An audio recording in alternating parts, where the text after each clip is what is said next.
So joining us today is Mark Salisbury from Tuition Fit, which you're going to learn a bit more about his company, but it's an innovative tool to think about the college process. But again, I think we'll go into more of the details of that through the course of the presentation. We're going to keep this to 30 minutes. We're going to go ahead and entertain questions and answers throughout the course of the presentation. So let's use the chat window to go ahead and share whatever questions come up.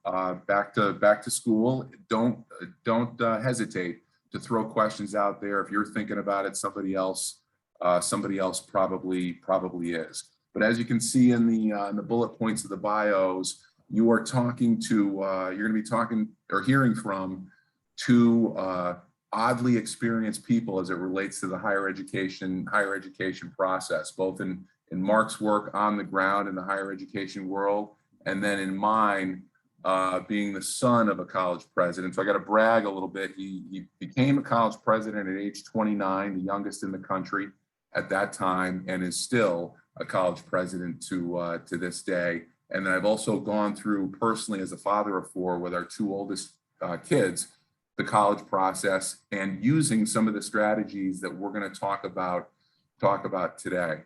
So I think the purpose of the presentation is not to malign or make fun of anybody in the college process, but really just to think about ways to help people get empowered by better understanding how the college process works, where opportunities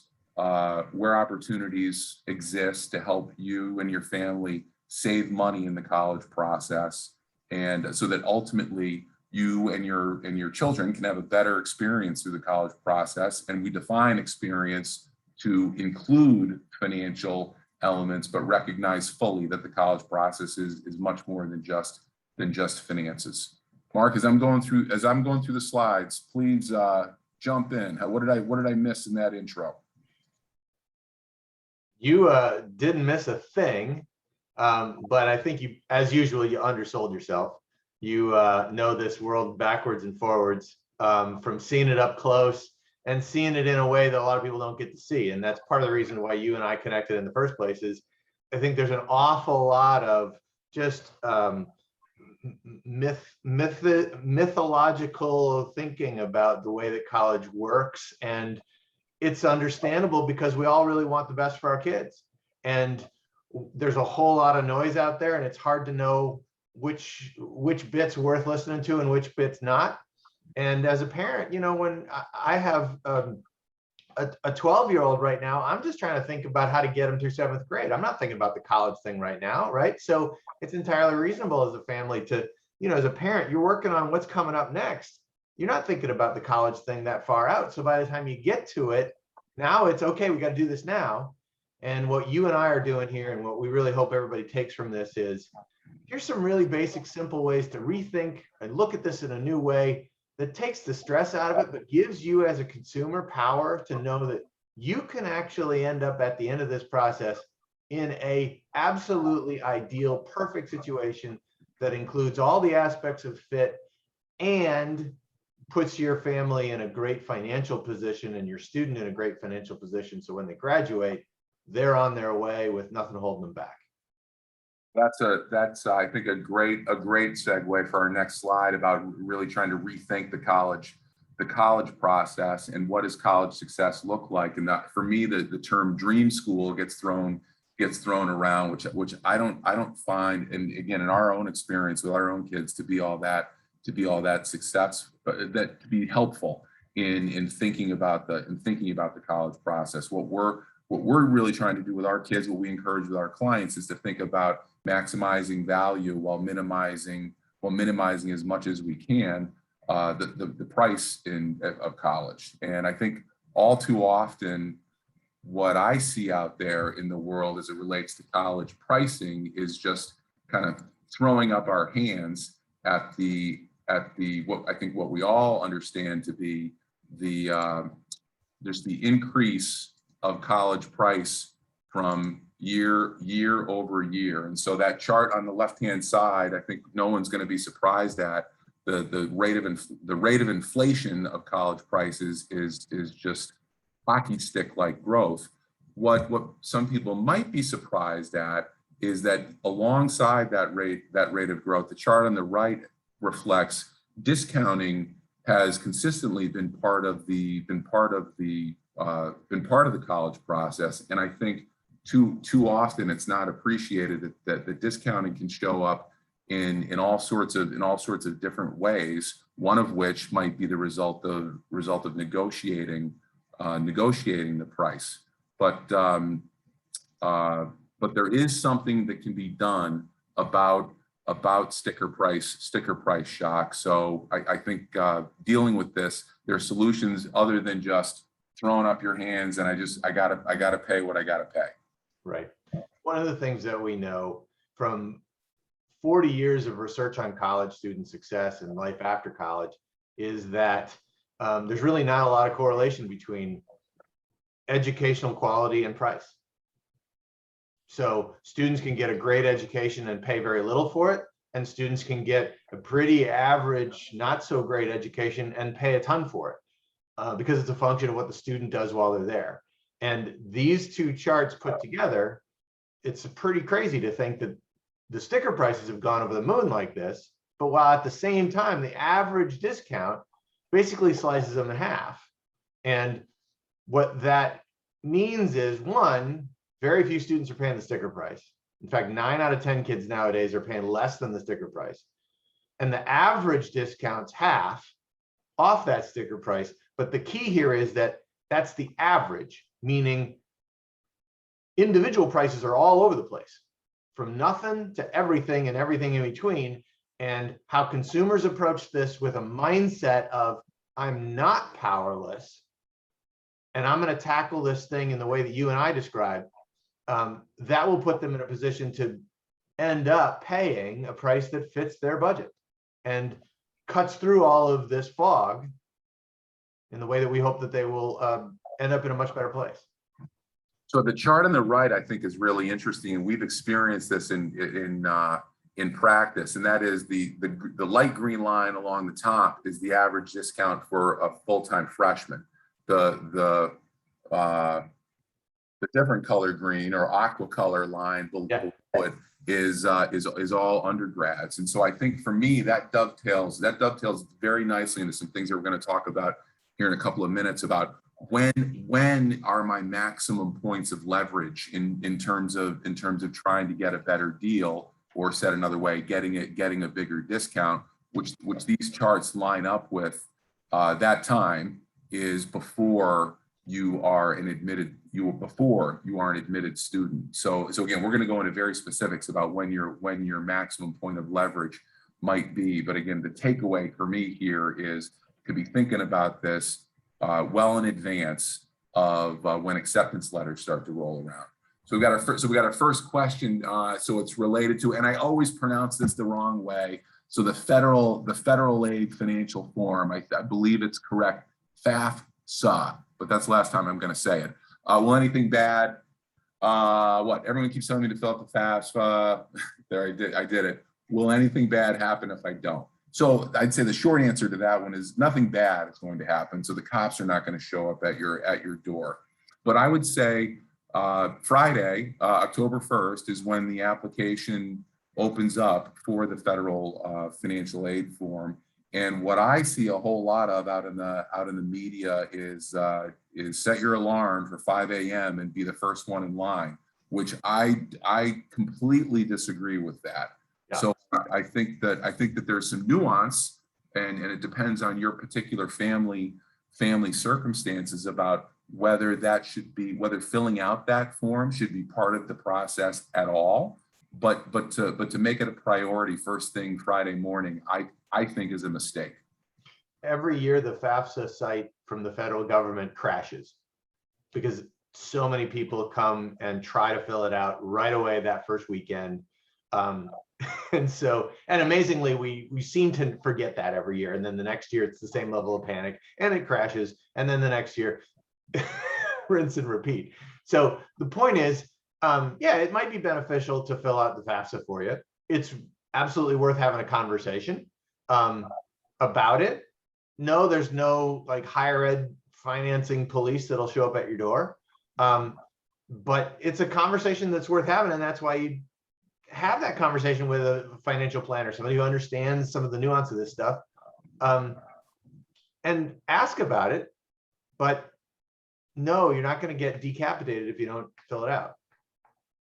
We've got another question that came in about transfer students. And so the question is this, I understand discounts are only for incoming freshmen and not available to transfer students. Is that correct? Are they referring to tuition fit, or are they referring to just all of this information in general? I think all this information in general. Okay. So one student going from school A to school B. Yeah, go ahead, Mark. Well, no, it really has been a thing that shifted. So years ago, four-year colleges were just recruiting incoming freshmen. The transfers were totally an afterthought. And if you wanted to transfer from one school to another, you basically need to plan on getting a pretty crappy financial aid package. That has completely changed almost at every institution, because now every institution is just trying to get students. And so for many places, they really have rethought the transfer experience and the kind of financial aid that transfer students get.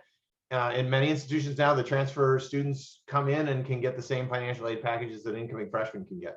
So it is absolutely true that all of the things we're talking about for incoming students as freshmen are all true as well for transfers. And the world of transferring from one institution to another has changed dramatically just because there aren't enough students to go around. And so institutions have to get them. You're muted, Mark. You got to unmute yourself. Appreciate it, Mark. It's a great point to reinforce the idea that get rid of the halo that a lot of people put over the colleges and universities. They ultimately are businesses just like the other business, trying to drive revenue, and just like any other business, your maximum point of power in terms of your negotiation is before you've bought. So driving that car off the lot and then saying to the salesperson, hey, could we shave a few more $1,000s after you got the kids loaded in the car, is not going to work because you've already got the car.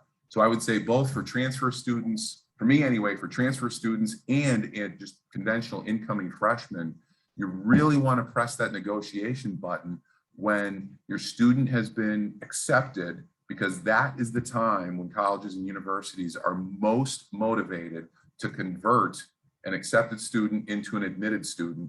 And I know this because they keep track of these statistics, and so it's called the accepted yield rate, where they measure these numbers about how many of these acceptances actually converted to admitted students. This Mark, one is I think a great trend. This question here: do private universities offer greater discounts than public universities? How do we search for the best deal? That's right in your wheelhouse. It is. So that is a great question, and it is very much something that has changed over time. It used to be the public institutions were always cheaper than the private, even after the discount, and so you could kind of build that into your thinking. It's not true anymore. The discount rates and the range of discounts is such now that there's lots of private institutions that would be less expensive than a public institution for a given student. The Tuition Fit project, the whole reason we built it was to help people just cut to the chase and find that out. So the Tuition Fit project just very quickly is just about crowdsourcing the actual prices. So we've had students and families sharing the actual prices they received from the colleges they applied to. Just crowdsourcing that data to a central data set. We anonymize all of the personal information, but track the financial situation and the academic situation of the individual student and family, so that if you went to Tuition Fit and plugged in essentially your EFC from filling out a FAFSA estimator, the expected family contribution that is a proxy for financial need, and your unweighted high school GPA, which is a proxy for sort of academic status, then we show you all the different offers that other students like you've gotten, and we're cutting to the chase so that you can see the actual price, and you can see the actual price of students just like you received. And that helps you cut right to the chase in searching for the best deal, because now you can see which schools are offering what kind of prices to students like yours, and you can see a huge range of prices. And now you can start to dig and say, well, which one of those is the best value? Which one of those is the best deal? And that's what Tuition Fit does. And it's just like a Kelley Blue Book for college pricing, essentially, or a Yelp for higher education, if you will. So another question's come in: is there a safe place to search for different grants? So we've made available on our website. So if you go to fairhavenwealth.com, it's at the top of the page. There is a tool called the College Money Report. It's a free tool. You can enter in information specific to your family, your student. You can pick from a range of schools that you are interested in.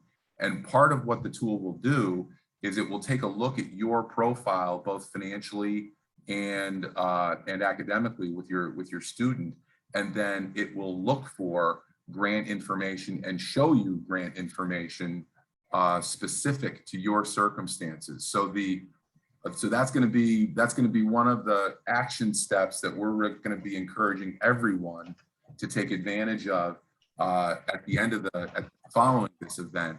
So I'd encourage you to go there to look for that tool. Mark, if somebody doesn't want to go to the Fairhaven website, is there a place specific for grants to go and search on that you're aware of? Yeah, there's a couple of different sources that are pretty good. There is one called myscholarship.list.com. There's another one that's called Merit More. It's also a free site that you can just go and look at what institutions are offering lots of merit money. Those are all institutional grants. If you're looking for private scholarships, private scholarships is a tough one because there's so many things posted on the internet that are no longer really all that useful, or they're not accurate anymore. And if you went to some of the big scholarship aggregator sites, you could end up down a rabbit hole. There's one site that I really like, and it's called scholarshipOwl.com. And their approach is not just pointing you to which scholarship is which, but finding a way to help you be most efficient so you don't have to apply multiple times to a given scholarship or to any scholarships for that matter. And two, trying to get you to the scholarships that have the fewest applicants so that your chances of winning it are better. Because just telling you a list of scholarships doesn't really help you much if you don't win any of them. So another question here about, do you not recommend applying early decision? I don't recommend early decision personally. For some folks, it can make sense, but for the folks it makes sense for, it's one, you have to be absolutely able to pay the whole thing. You have to be in an affluent place, because the way that early decision works is you apply to one school, you basically say to them, if I get in, then I'm coming, whatever price you give me. Now, yes, you can back away, you can step away from it. Colleges don't like that, blah, blah, blah, blah, blah, but you're the consumer and you own your choice. Nobody's going to come chase you down if you don't want to go to that school. But in essence, what happens is that the likelihood of getting accepted early admission is generally higher than regular decision, but the size of the financial aid package in early decision is smaller than the size of the financial aid package that you would get at regular decision. So there's your trade-off. And yes, it's always, some people really like to know where they're going to go to college next year earlier than everybody else and have that done. If you've got the money to blow on it and don't have to worry about price at all, it's just you're in that position, great. Then early decision is fine. Early action is a slightly different thing where you get a decision earlier, but you can apply to other places and you're not exactly compelled or strongly encouraged to then take that, accept that offer. So that's the trade-off that you make with early decision. It feels to me like that's another element of kind of on the whole dream school notion. Mm-hmm. Absolutely. Yeah. So I would say for me, anything that's heading down that road of I just have to have that white Ford Explorer, and I will pay any price, no matter what it is, to be driving around town in the white Ford Explorer is probably going to lead to not a great financial decision. So I think that, so again, as a kid growing up in a house with a college president running around, education coming out of my parents' ears, there's lots of different ways to skin the cat as far as education goes. I would strongly discourage anybody from falling into that trap and thinking that it's one school that's going to lead to a successful life, however you define that for my child. It just does not play out that way.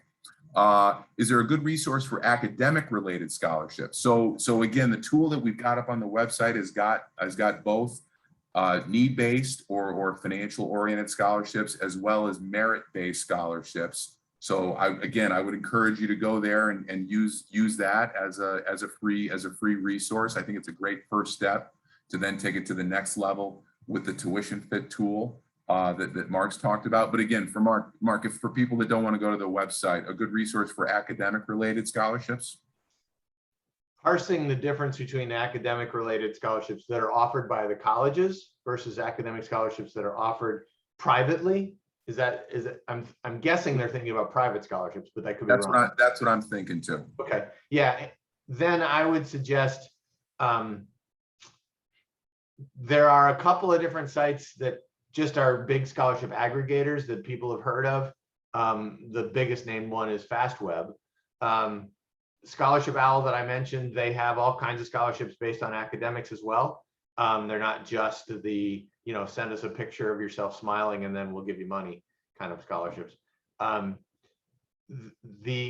Honestly, what I would start with is to tell people, just start looking in your local community at your community foundation and start there, because a lot of times there's scholarships in those places that sometimes they don't even get enough applicants to award the scholarships, believe it or not. So start there with the private scholarships.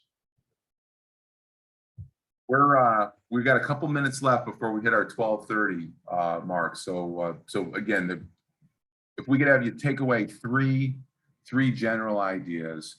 One is, and I think I've beaten this horse, but do not fall into that same old process of falling into the dream school idea. College tuition 100% is negotiable. Now that's different than it always works.